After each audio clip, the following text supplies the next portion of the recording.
नमस्कार दोस्तों, बहुत बहुत स्वागत है हमारे YouTube channel SK study channel में। दोस्तों हमारी क्लास चल रही है संस्कृत में धातु रूप। कौन सी क्लास चल रही है? संस्कृत में धातु रूप चल रही है। तो उसी का पार्ट आगे आज लेकर आया हूं दोस्तों। अगर आपने पिछला वीडियो नहीं देखा है तो दोस्तों यहां पर आई बटन में दे दूंगा, तो पिछला वीडियो जाकर देखिए दोस्तों। वहां पर हमने धातु पढ़े थे और धातु के साथ ही साथ में धातु के क्या अर्थ है, अर्थ के सहित हमने धातु देखा था दोस्तों।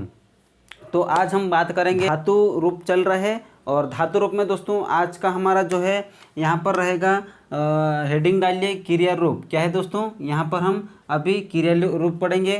तो मुख्यतः यहाँ पर दोस्तों क्रिया रूप कितने प्रकार के होते हैं ये देखेंगे दोस्तों। अगर आप चैनल पर नए हो तो चैनल को दोस्तों सब्सक्राइब कीजिए और वीडियो को दोस्तों अधिक से अधिक शेयर भी कीजिए। और वीडियो को पसंद आए तो दोस्तों वीडियो को लाइक कीजिए दोस्तों। और दोस्तों बेल आइकन पर ऑल प्रेस कीजिए ताकि दोस्तों आपके पास आने वाला वीडियो सबसे पहले नोटिफिकेशन पहुंच सके दोस्तों। तो दोस्तों हम शुरुआत करेंगे। आपको प्रॉपरली दोस्तों यहाँ पर वीडियो मिलेंगे, डेली वीडियो मिलेंगे दोस्तों। और हम दोस्तों यहाँ पर हिंदी के भी वीडियो अभी शुरू करेंगे डालना, वो भी अपलोड करेंगे दोस्तों। तो आप बने रहिए दोस्तों हमारे चैनल पर।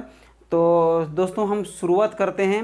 आइए देखिए, हम यहाँ पर पढ़े थे दोस्तों धातु रूप। तो यहाँ पर हेडिंग डालिए क्रिया रूप। क्या है? हेडिंग डालिए क्रिया रूप। हम यहाँ पर दोस्तों देखेंगे कि मुख्यतः क्रिया के कितने रूप होते हैं ये देखेंगे। तो लिखिए यहाँ पर मुख्यतः क्रिया के रूप। क्या है दोस्तों? यहाँ पर ऐसा लिखिए मुख्यतः क्रिया के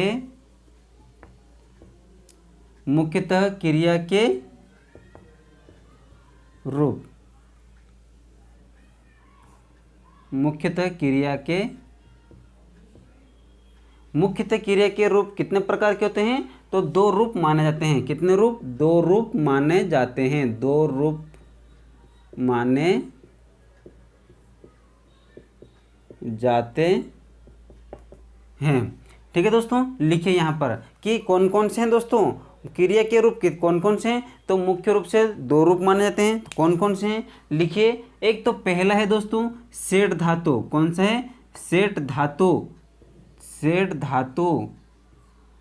और दूसरा है दोस्तों कौन सा है? क्रिया के मुख्य रूप से दो रूप माने जाते हैं। एक होता है सेठ धातु और एक होता है अनिट धातु। कौन सा धातु है? अनिट धातु। अनिट धातु। अब दोस्तों यहाँ पर सेठ धातु क्या होता है और अनिट धातु क्या होता है ये हम डेफिनेशन के साथ समझेंगे दोस्तों, विस्तार रूप से समझेंगे। तो आइए हम समझते हैं आगे कि सेठ धातु क्या होता है और अनिट धातु क्या होता है। दोस्तों आप वीडियो को अंत तक देखिए और बने रहिए वीडियो को दोस्तों। आप दोस्तों बहुत अच्छे सपोर्ट कर रहे हैं, ऐसे ही सपोर्ट करते रहिए दोस्तों। बहुत बहुत स्वागत है दोस्तों। तो चलिए आगे हम देखते हैं सेठ धातु की डेफिनेशन। तो यहाँ पर दोस्तों हेडिंग डाल लीजिएगा सेठ धातु।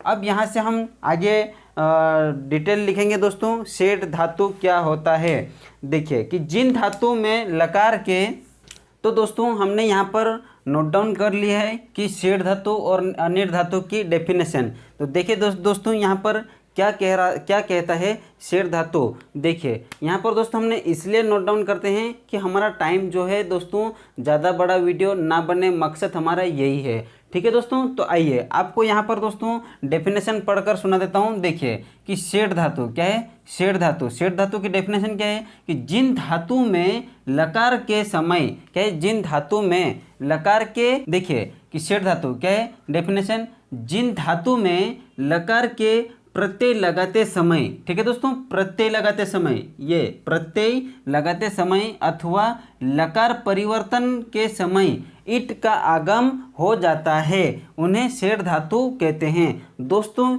यहाँ पर लकार का जो है दोस्तों देखिए कि जिन धातु में लकार के प्रत्यय, ये याद रखना में कि प्रत्यय लगाते समय अथवा लकार परिवर्तन करते समय इट का आगमन हो जाता है या फिर आगम हो जाता है। तो दोस्तों यहाँ पर इट का आगम कैसे होता है? तो हम यहाँ पर दोस्तों देखिए जैसे कैसे होता है, यहाँ पर लिखिए उदाहरण देखिए दोस्तों। जैसे हमने लिखा दोस्तों यहाँ पर क्या लिखा कि पठ, क्या लिखा दोस्तों यहाँ पर हमने लिखा यहाँ पर पठ, पठधन दोस्तों यहाँ पर लिखा हमने कतवा। कत्वा प्रत्यय लगने से क्या हो जाएगा, तो हमने दोस्तों यहाँ पर प्रत्यय प्रत्यय एक एक प्रत्यय हमने पढ़ा दोस्तों, डिटेल में पढ़ा है एक एक प्रत्यय। आप अगर वीडियो नहीं देखे हैं तो दोस्तों यूट्यूब के प्ले लिस्ट में जाइए और वहाँ पर प्रत्यय की सारी क्लास आपको पढ़ने को मिल जाएगी। देखिए कि जैसे पट धन कत्वा बराबर यहाँ पर ईट का आगमन कैसे होता है, तो यहाँ पर देखिए कैसे होता है, पठित्वा। तो दोस्तों यहाँ पर ईट का आगमन क्या हुआ है, ईट का आगमन मतलब क्या होता है दोस्तों, यहाँ पर जो है ई की मात्रा लग जाएगी तो ईट का आगमन हो जाता है, तो ये ई की मात्रा लग गई, तो यहाँ पर दोस्तों यही है ईट का आगम। ठीक है, यहाँ पर हुआ है दोस्तों ईट का आगम हुआ है, पठ धन कत्वा बराबर पठित्वा। इसी प्रकार से और हम एक उदाहरण देखते हैं दोस्तों। देखिए जैसे हमने लिखा दोस्तों ये हस, हस धन तुमुन, क्या लिखा है, हस धन तुमुन प्रत्यय लगने से क्या हो जाएगा, यहाँ पर हसितुम, हसितुम। ठीक है, ये हस धन तुमुन बराबर हसितुम, ये दोस्तों प्रत्यय है। तो हमें यहाँ पर ये भी पता चल रहा है कि हसितुम में कौन सा प्रत्यय है, तो तुम प्रत्यय है, तुमुन प्रत्यय है। तो हस धन तुमुन, यहाँ पर एक ही मात्रा लगी तो यहाँ पर ईट का आगमन हुआ है। अब दोस्तों ये तो हमने देखा था दोस्तों सेठ धातु। अब दोस्तों ईट अनिट धातु क्या कहता है, तो अनिट धातु की हमने डेफिनेशन देखते हैं। आइए देखते हैं हम अनिट धातु की डेफिनेशन।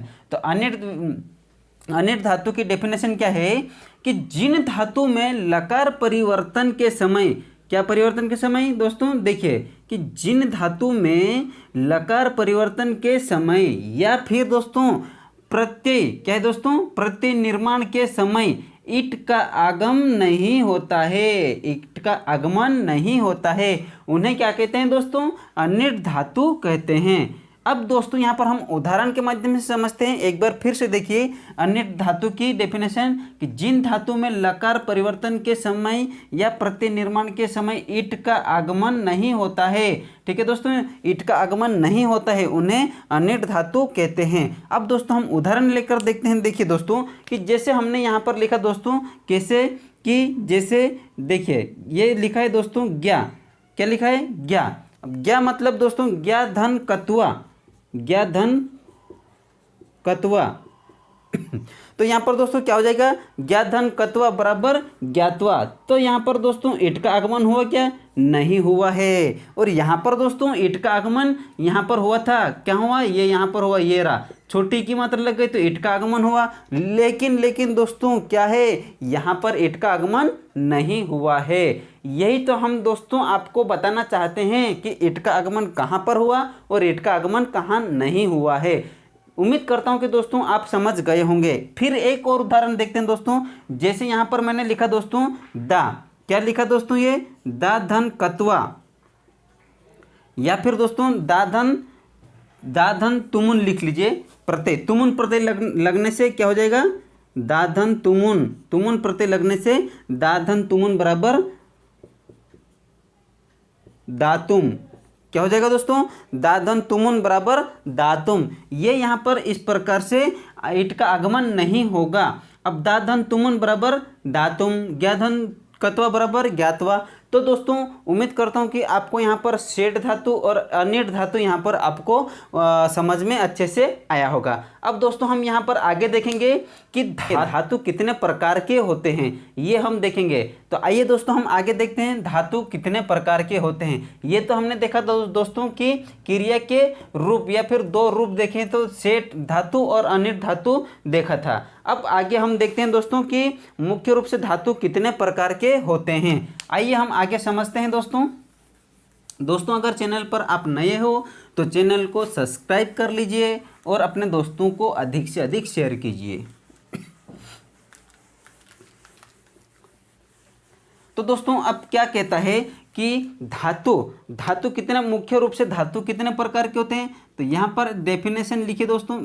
सबसे पहले हम यहाँ पर हेडिंग डालिए, मतलब स्टार बनाकर लिखिए, मुख्य रूप से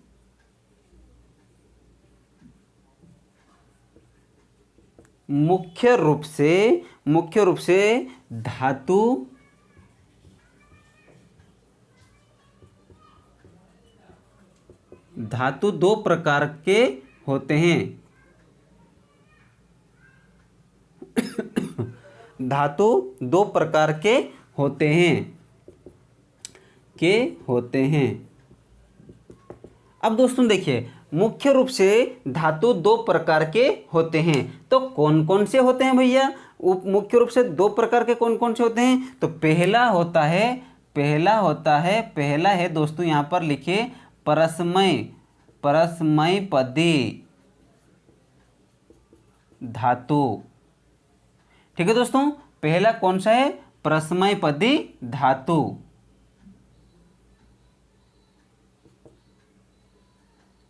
ये ठीक है, परस्मैपदी धातु। अब दूसरा कौन सा है? तो दूसरा है दोस्तों, यहाँ पर लिख लीजिए, दूसरा है आत्मनेपदी धातु।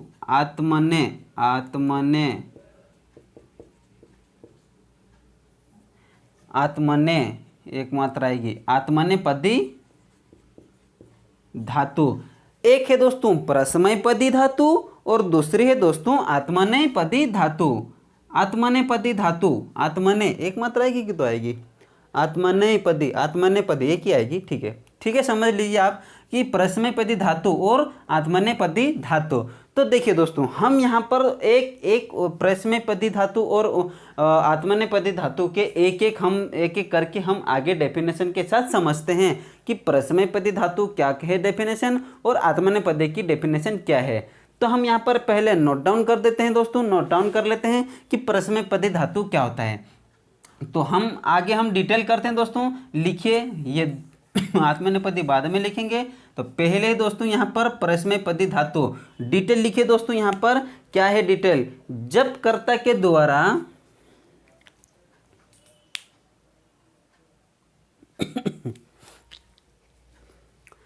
तो दोस्तों यहाँ पर हमने नोट डाउन कर लिया है कि मुख्यतः धातु दो प्रकार के होते हैं, परस्मैपदी और आत्मनेपदी। दोस्तों यहाँ पर जो है एक और भी देखने को मिलती है, यहाँ पर उभयपदी धातु, एक और धातु हमें यहाँ पर देखने को मिलता है। देखिए दोस्तों, पहला है परस्मैपदी, आत्मनेपदी और उभयपदी।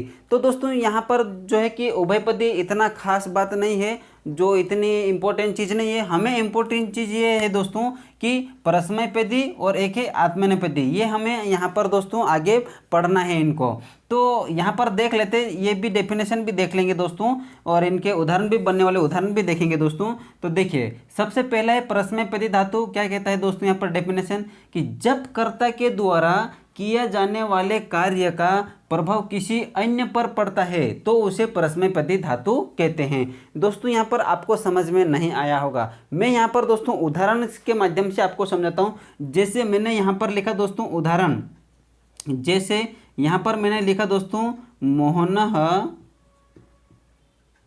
क्या है दोस्तों यहाँ पर? मोहनः पुस्तकम लिखति, पुस्तकम लिखति। अब इसका मतलब क्या हो दोस्तों? देखिए कि जब कर्ता के द्वारा, कर्ता यहाँ पर कौन है दोस्तों? कर्ता यहाँ है मोहन। क्या है दोस्तों? मोहन। और यहाँ पर दोस्तों क्रिया क्या है? लिखती है। ठीक है, तो यहाँ पर क्या क्या क्या कहा गया कि जब कर्ता के द्वारा, जब मोहन के द्वारा किया जाने वाले कार्य का प्रभाव किसी अन्य पर पड़ता है, ठीक है, किसी अन्य पर पड़ता है तो उसे परस्मैपदी धातु कहते हैं। कैसे? जैसे कि यहाँ पर मोहनः पुस्तकम लिखति, तो क्या लिखता है मोहन? क्या लिखता है? पुस्तक लिखता है। तो दोस्तों यहाँ पर क्रिया के द्वारा और कर्ता के द्वारा और क्रिया के द्वारा जो प्रभाव किस पर पड़ रहा है, यहाँ पर दोस्तों प्रभाव किसी अन्य पर पड़ रहा है। तो अन्य कौन है दोस्तों यहाँ पर? जैसे यहाँ पर दोस्तों पुस्तकम लिखा तो पुस्तक पर प्रभाव पड़ रहा है, यही तो है दोस्तों परस्मैपदी धातु। फिर से एक बार आप यहाँ पर पढ़िए। ठीक है, अगला देखते हैं कि आत्मनेपदी धातु। अब दोस्तों आत्मनेपदी धातु क्या है डेफिनेशन? कि जब कर्ता के द्वारा कोई कार्य किया जाता है और स्वयं प्रभावित होता है तो उसे आत्मनेपदी धातु कहते हैं। जैसे यहाँ पर दोस्तों मैंने लिखा, क्या लिखा? भोजनम। जैसे यहाँ पर मैंने लिखा है दोस्तों कि भोजनम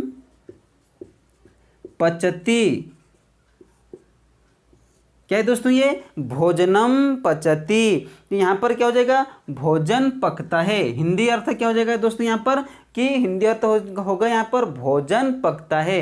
तो यहाँ पर देखिए दोस्तों, जब कर्ता के द्वारा कोई कार्य किया जाता है और स्वयं पर प्रभाव पड़ता है, ठीक है, काम क्या कर रहा है, पकने का काम हो रहा है। पकने का काम कौन कर रहा है, मतलब भोजन पक रहा है। तो यहाँ पर दोस्तों भोजन क्या है कि पूरा की पूरा यहाँ पर प्रभाव भोजन पड़ रहा है, ठीक है, स्वयं प्रभावित हो रहा है, पूरा प्रभाव भोजन पर पड़ रहा है, तो उसे आत्मनेपदी धातु कहते हैं। ठीक है दोस्तों, आपको उम्मीद करता हूँ कि समझ में आया होगा। ठीक है, आगे हम देखते हैं दोस्तों क्या है कि उभयपदी धातु। उभयपदी धातु क्या होता है दोस्तों, देखिए कि जो धातुएं परस्मैपदी धातु या फिर आत्मनेपदी धातु दोनों रूप में चलती है उन्हें उभयपदी धातु कहते हैं। दोस्तों यहाँ पर मैं उदाहरण के माध्यम से आपको अगर समझाऊंगा दोस्तों, तो उदाहरण यही है दोस्तों, ये है परस्मैपदी धातु और ये है उभयपदी धातु, ये आत्मनेपदी धातु। तो ये धातु और एक ही धातु यहीं पर लिख लीजिए, एक एक वाक्य यहाँ पर, तो इन्हीं के माध्यम से आप समझ सकते हैं, यही है इनका उदाहरण। दोस्तों उभयपदी धातु खास तौर पर यहाँ पर इंपॉर्टेंट चीज़ नहीं है, इंपॉर्टेंट चीज़ हमारी ये है दोस्तों, ठीक है, दो चीज़। आगे हम दोस्तों देखते हैं, ये आपको उम्मीद करता हूँ कि समझ में आया होगा दोस्तों।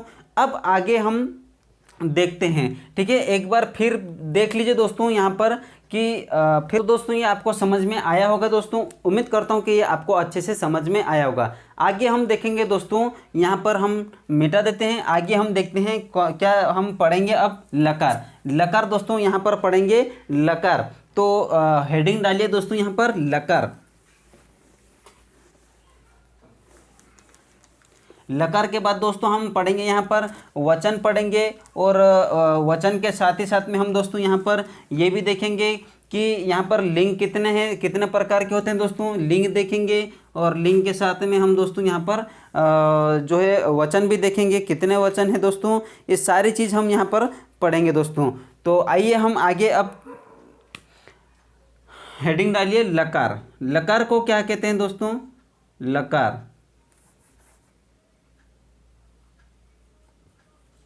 लकार, लकार मतलब दोस्तों क्या होता है, काल, काल या समय, ठीक है, लकार को क्या कहेंगे, काल, काल या समय। तो दोस्तों यहाँ पर हम एक दो स्टार बनाकर लिखिए, जिस वाक्य में क्रिया करने, लिखिए जिस वाक्य के समय का बोध होता है, जिस वाक्य से क्रिया के समय का बोध, ठीक है, कि जिस वाक्य से क्रिया के समय का बोध होता है,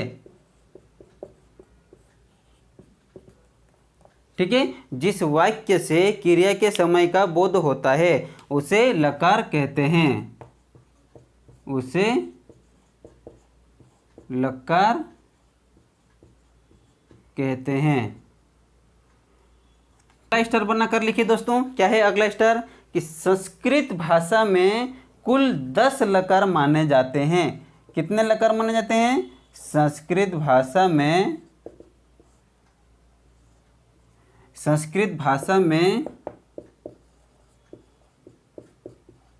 कुल 10 लकार माने जाते हैं, ठीक है, क्या संस्कृत भाषा में कुल 10 लकार माने जाते हैं। आगे एक और स्टार बनाकर लिख लीजिए, क्या है कि संस्कृत में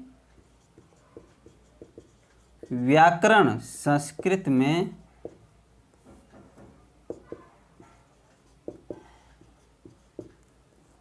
व्याकरण, संस्कृत में व्याकरणत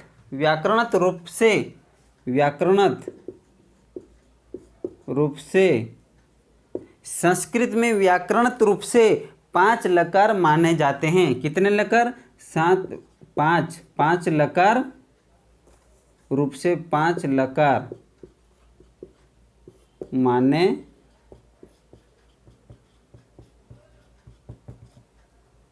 जाते हैं, ठीक है। क्या है दोस्तों, फिर से देखिए कि जिस वाक्य से क्रिया के समय का बोध होता है उसे लकार कहते हैं। संस्कृत भाषा में कुल 10 लकार माने जाते हैं। कितने लकार माने जाते हैं? 10 लकार माने जाते हैं। लेकिन दोस्तों संस्कृत भाषा में जो है, संस्कृत में व्याकरणिक रूप से लकार 5 माने जाते हैं। तो वो लकार 5 है, वो कौन कौन से हैं हम आगे देखते हैं। तो कौन कौन से लकार है हम देखते हैं। पहला लकार है दोस्तों, यहाँ पर है जगह लिख देता हूँ। पहला लकार है लट लकार। कौन सा लकार है दोस्तों? ये लट लकार। अच्छे से लिख देता हूँ। चलिए, लट लकार क्या है? कौन सा लकार? लट लकार। जो कौन से काल का है? तो ये है वर्तमान काल का है। अब दूसरा कौन सा है? दूसरा है लृट लकार। कौन सा लकार है दोस्तों? लृट लकार।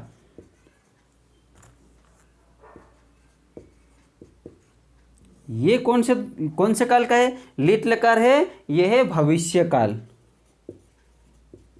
भविष्य काल। अगला है दोस्तों यहाँ पर कौन सा है? लट लकार, लिट लकार, फिर है लंग लकार। लंग लकार। अब ये कौन से काल का है? कौन से काल का है? वर्तमान काल, भविष्य काल और यह है भूतकाल। भूतकाल। भूतकाल। अब चौथा है। चौथा कौन सा है दोस्तों? यहाँ पर लोट लकार। लोट लकार ये है आज्ञा। क्या है दोस्तों? आज्ञा के अर्थ में होता है। आज्ञा के अर्थ में। आज्ञा के अर्थ में। ठीक है। अब पांचवा कौन सा है? पांचवा है विधिलिंग। विधिलिंग लकार। विधिलिंग लकार। विधिलिंग लकार चाहिए के अर्थ में। चाहिए के अर्थ में। हाँ भैया, कौन कौन से हैं यहाँ पर? देखिए, लकार है दोस्तों यहाँ पर व्याकरणिक रूप से 5 लकार है। तो 5 लकार कौन कौन से हैं? लट लकार, लिट लकार, लंग लकार। यहाँ पर हलंत लगाइए। लन लकार कौन सा है?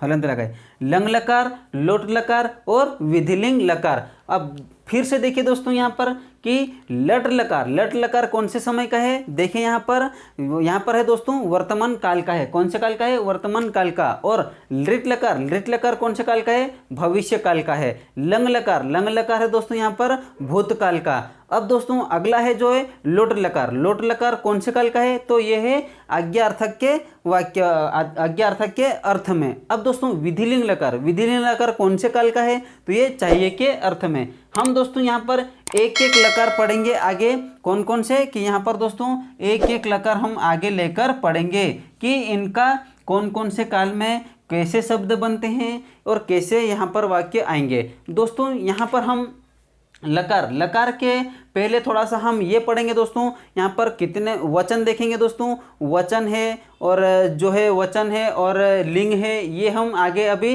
देखेंगे। तो दोस्तों यहाँ पर आज का वीडियो हम यहीं रखते हैं, यहीं समाप्त करते हैं। फिर मिलते हैं दोस्तों अगले नेक्स्ट वीडियो में। तब तक के लिए बने रहिए और पढ़ते रहिए, हंसते रहिए, खुश रहिए दोस्तों। उम्मीद करता हूँ कि आपको समझ में आया होगा वीडियो दोस्तों। और चैनल पर नए हो दोस्तों तो चैनल को सब्सक्राइब कर लीजिए और वीडियो को लाइक कर दीजिए दोस्तों और बेल आइकन पर ऑल पर प्रेस कीजिए। ठीक है दोस्तों, यहीं तक रखते हैं। धन्यवाद। जय हिंद, जय भारत, भारत माता की जय।